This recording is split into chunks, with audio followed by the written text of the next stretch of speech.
मूसक व्यापारी। एक शहर में गांव से एक नवयुवक आया। नाम था उसका चंदू।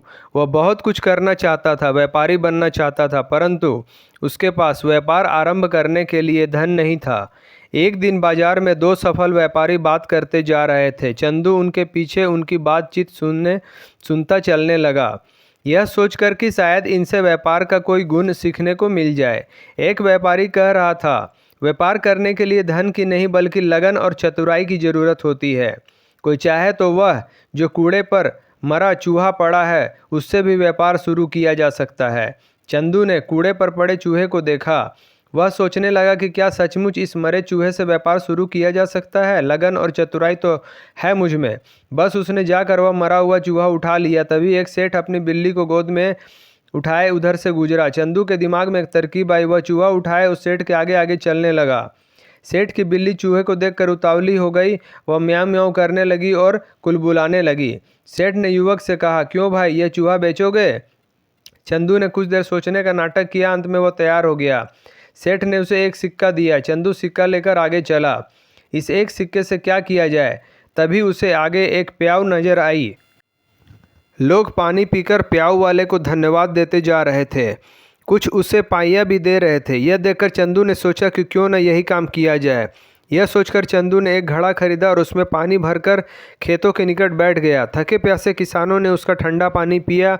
उनके पास देने को कुछ तो नहीं था। खेतों के किनारे लगे फूल चंदू को दे दिए। चंदू मटके में फूल भरकर मंदिर की ओर चला। उसका दिमाग अब घोड़े की तरह दौड़ रहा था। वह मंदिर के बाहर फूल लेकर बैठ गया। मंदिर में चढ़ाने के लिए लोग सिक्के देकर उससे फूल लेने लगे। चंदू की अच्छी कमाई हो गई।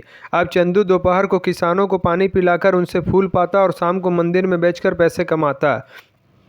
एक दिन उसने किसी से सुना कि अगले महीने एक बड़ा व्यापारी 500 घोड़े लेकर शहर आने वाला है। उसके बाद चंदू समय निकालकर घड़े में पानी व गुड़ डालकर यदा कदा गर्मी के रोज़ दोपहर बाद जंगल पहुंच जाता और घसियारों को मुफ्त में शरबत पिलाता।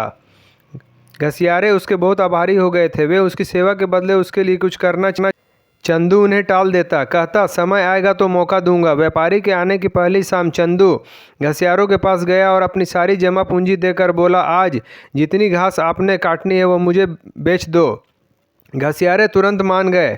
चंदू ने सारी घास ले ली। बाजार में कोई घास नहीं लाया। व्यापारी शहर पहुंचा तो उसे घोड़ों के लिए घास नहीं मिली। केवल एक जगह घास का अंबार लगा चंदू मिला। उसके पास 500 गट्ठर थे। व्यापारी को घोड़ों के लिए घास की बहुत ज़रूरत थी। उसने चंदू से घास की कीमत पूछी। चंदू ने 1000 सिक्के मांगे। मजबूर होकर व्यापारी को घास के लिए 1000 सिक्के देने पड़े।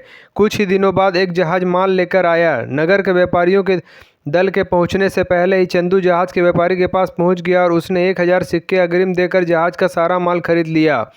नगर के व्यापारियों को चंदू से माल खरीदना पड़ा। चंदू ने व्यापारियों से पैसे लेकर जहाज वाले को पूरी कीमत दे दी। शहर के व्यापारियों में चंदू मशहूर हो गया। जब सब उसकी चतुराई के कायल हो गए। एक दिन चंदू एक व्यापारी के घर गया।